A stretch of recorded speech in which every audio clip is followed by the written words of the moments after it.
Chemical peel, laser, ఈ రెండు పదాలు వినంగానే ఫస్ట్ మనం అనుకునేది ఏంటి?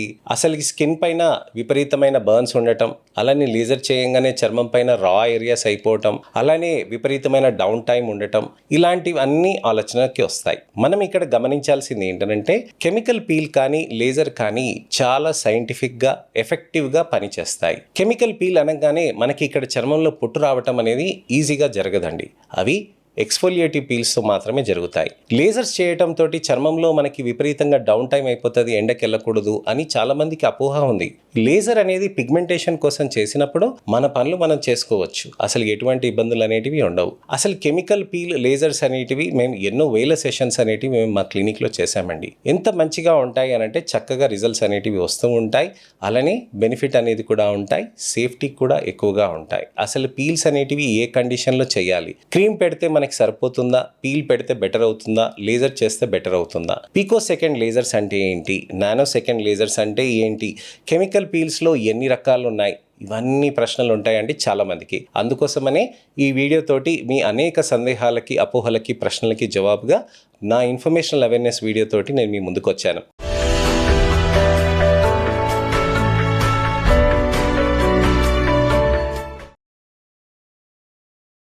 నేను మీ doctor Raj Kireet, Celestee skin laser and hair clinic, Jubilee Hills, LB Nagar, Kokapet మరియు సన్ సిటీలో chief and founder, senior dermatologist and hair transplant సర్జన్గా ప్రాక్టీస్ చేస్తున్నానండి.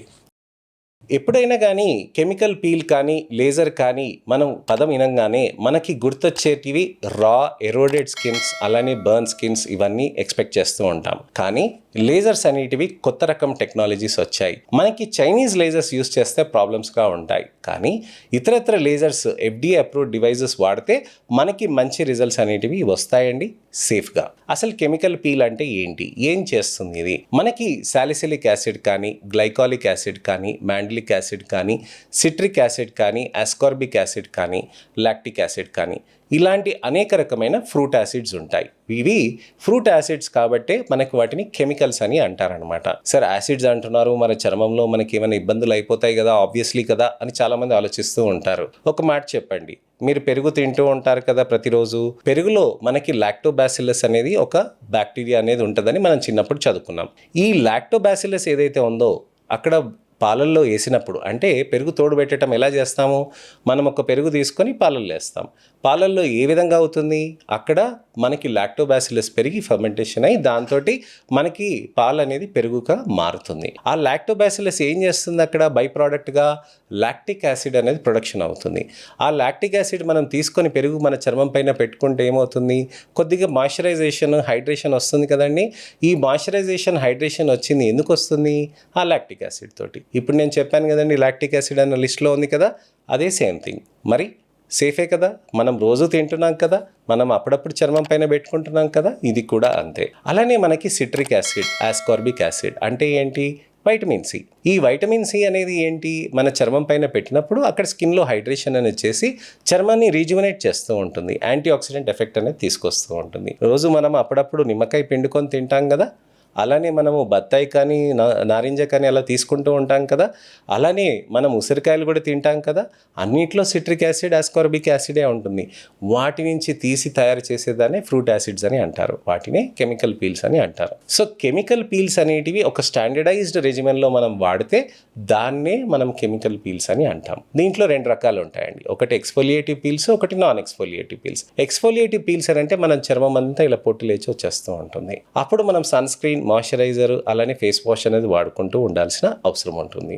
నాన్ ఎక్స్ఫోలియేటివ్ పీల్స్లో మనం చర్మం పైన పెట్టి మనకి అక్కడ వదిలేస్తే అక్కడ వాష్ చేసేస్తాం ఒక 5 నిమిషాల్లో 10 నిమిషాల్లో. అలా చేసినప్పుడు ఏం చేస్తుందనంటే డెడ్ సెల్స్ ఏవైతే ఉన్నాయో వాటిని డిజాల్వ్ చేస్తుంది. ఆ డిజాల్వ్ చేయటంతో అక్కడ చర్మ కణాలు అనేటివి కొద్దిగా లూజ్ అప్ అవుతాయి అనమాట. అంటే ఏ కణాలు, అన్ని కణాలు లూజ్ అయిపోతాయి కాదు. ఏవైతే సెనిసెంట్ సెల్స్ అని అంటాము, డెడ్ సెల్స్ అని అంటాం, స్టకప్ సెల్స్ అని అంటాం. అంటే ఈ చర్మ కణాలు అనేటివి కింద నుంచి ఇలా పైకి వస్తూ ఉంటుందండి.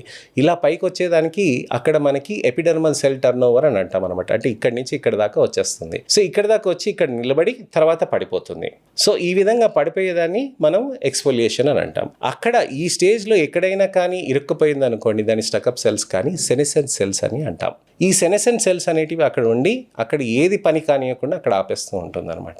ఆ సెనెసెంట్ సెల్స్ అనేటివి మనం ఎప్పుడు కూడా ఎక్స్ఫోలియేట్ చేయడానికని, డెడ్ సెల్స్ అనేటివి కూడా ఇరుక్కుపోతాయి అనమాట. ఆ డెడ్ సెల్స్ని కూడా ఎక్స్ఫోలియేట్ చేయడానికని కెమికల్ పీల్స్ చాలా బాగా పనిచేస్తాయి. సో మనకి కణాలని రీజువనేట్ చేయడానికని పీల్స్ అనేటివి ఈ విధంగా హెల్ప్ చేస్తాయండి. మరి లేజర్స్ ఏ విధంగా పనిచేస్తాయి? మనకి లేజర్స్ అనేటివి చాలా సుపీరియర్ టెక్నాలజీస్ అండి. లేజర్ అనేటివి పీల్ కంటే చాలా సేఫ్గా ఉంటాయి. ఏ విధంగా పనిచేస్తాయి లేజర్స్? మనకి క్షణం అంటే తెలుసు కదండి. క్షణం అంటే నిమిషం, క్షణం. క్షణంలో 1000వ వంతు మిల్లీ సెకండ్ ఉంటుంది. 1000వ వంతు మిల్లీ సెకండ్లో మైక్రో సెకండ్ అని అంటాం అనమాట. ఆ 1000వ వంతు మనకి మైక్రో సెకండ్లో మనము నానో సెకండ్ అని అంటాం. నానో సెకండ్లో 1000వ వంతు మనకి దాదాపుగా కోటి టైం మనకి సెకండ్లో ఉంటుందన్నమాట. అంటే ఒక క్షణంలో 1 కోటి ఆ టైంలో మాత్రమే, దాంట్లో ఆ భాగం మాత్రమే, అంత టైంలోనే మనకు ఆ ఎనర్జీ అనేది రిలీజ్ అవుతుందన్నమాట. ఆ ఎనర్జీ రిలీజ్ అవ్వటాన్ని దాన్ని పీకో సెకండ్ లేజర్స్ అని అంటాం. మేము కొత్తగా ఒక పీకో సెకండ్ లేజర్స్ అనేటివి లాంచ్ చేశామండి. ఈ పీకో సెకండ్ లేజర్స్ ఏమి చేస్తాయి? చర్మంలో కణాలు ఏవైతే ఉంటాయో అక్కడ నలుపు ఏదైతే ఉంటుందో అక్కడ అలానే మనకి ఇతరత్ర ఏవైతే హార్మ్ఫుల్ సెల్స్ ఉంటాయో, సానిసెంట్ సెల్స్ అని అంటాం కదా, స్టకప్ సెల్స్ అని అంటాం కదా, వాటిని షాటర్ చేస్తుంది అనమాట. అంత సమయంలో అక్కడికి వచ్చినప్పుడు ఏం చేస్తుంది? అది ఎనర్జీని హీట్గా మార్చదు. హీట్గా మార్చకుండా దానికి అక్కడ షాటర్ చేస్తుంది. అక్కడ షాటర్ చేయడంతో ఏమవుతుందనంటే అక్కడ క్రోమోఫోర్ అనేది ఇరిగిపోవటం జరిగిపోతుంది అనమాట. ఇవన్నీ సూక్ష్మమైన టైంలో సూక్ష్మమైన విధంగా జరుగుతాయి అనమాట. ఆ విధంగా జరిగింది ఒక్కొక్కటి నెమ్మదిగా చర్మంలోంచి బయటికి వెళ్ళిపోతుంది అనమాట. ఇలా చర్మంలోంచి మనకి బయటికి వెళ్ళినప్పుడే మనకి అది చాలా మంచిగా సేఫ్గా రిజల్ట్స్ అనేటివి ఉంటాయి అనమాట. సో చర్మంలో మనకి ఈ విధంగా మార్పులు రావటానికని మనం పీకో సెకండ్ లేజర్స్ అనేటివి యూజ్ చేస్తాం. అయితే ఈ పీకో సెకండ్ లేజర్స్ అనేవి ఏవైతే సూక్ష్మంగా జరుగుతుందో, అంత సూక్ష్మమైన సమయంలో జరుగుతుందో అవి ఇతరత్ర కణాలని ఎటువంటి విధంగా డిస్టర్బెన్స్ అనేది జరగదన్నమాట. అందుకోసమనే పీకో సెకండ్ లేజర్స్ అనేటివి చాలా safe and high end technologies అనమాట. అందరి దగ్గర పీకో సెకండ్ లేజర్స్ అనేటివి ఉండకుండా వాళ్ళు ఇతరత్ర లేజర్స్ తోటి చేయటంతో మనకి పిగ్మెంటేషన్స్ అనేటివి కొన్నాళ్ళ వరకు, ఎక్కువ రోజుల వరకు ఉండిపోతూ ఉంటాయన్నమాట. సో క్యూసిచ్ లేజర్ అలానే పీకో సెకండ్ లేజర్స్ ఎన్నో వందలాది సెషన్స్ మేము చేసి, అలానే వేలాది సెషన్స్ క్యూసిచ్లో చేసి మేము ఎక్స్పీరియన్స్ పరిగణించిన వాళ్ళం. అయితే రిజల్ట్స్ అనేటివి మీ చర్మంలో ఉన్న నలుపుని బట్టి డిపెండెంట్ ఉంటుందండి. సెబోరిక్ మెలనోసిస్ ఉందనుకోండి, లేజర్ సెషన్స్ ఎక్కువ అవసరం పడుతుంది. మెలాస్మా ఉందనుకోండి, మంగు మచ్చలు, దానికి ఎక్కువ సెషన్స్ అనేటివి పడుతూ ఉంటాయి అనమాట. అలానే మనకి మొండి మచ్చలు ఉంటాయి చూడండి, లైకెన్ ప్లానస్ పిగ్మెంటోసస్ అని అంటాం. దానితోటి కూడా మనకి ఎక్కువగా పిగ్మెంటేషన్ అనేది, ఎక్కువ సెషన్స్ అనేటివి అవసరం పడుతూ ఉంటాయి. అసలు మీకు ఎటువంటి ప్రాబ్లమ్స్ ఉన్నాయి, అసలు మీకు అవసరమా లేదా అనే దాని గురించి వివరించడానికనే మీరు మా దగ్గరికి వస్తే దానికి తగ్గట్టుగా చూసి మేము డయాగ్నోస్ చేసి ట్రీట్ చేయగలుగుతామండి. నెక్స్ట్ ఇన్ఫర్మేషనల్ అవేర్నెస్ వీడియోతోటి మళ్ళీ నేను మీ ముందుకు వస్తాను. నేను మీ doctor Raj Kireet, Celestee skin laser and hair clinic, Jubilee Hills, LB Nagar, Kokapet మరియు సన్ సిటీలో chief and founder, senior dermatologist and hair transplant సర్జన్గా ప్రాక్టీస్ చేస్తున్నామండి. నమస్తే.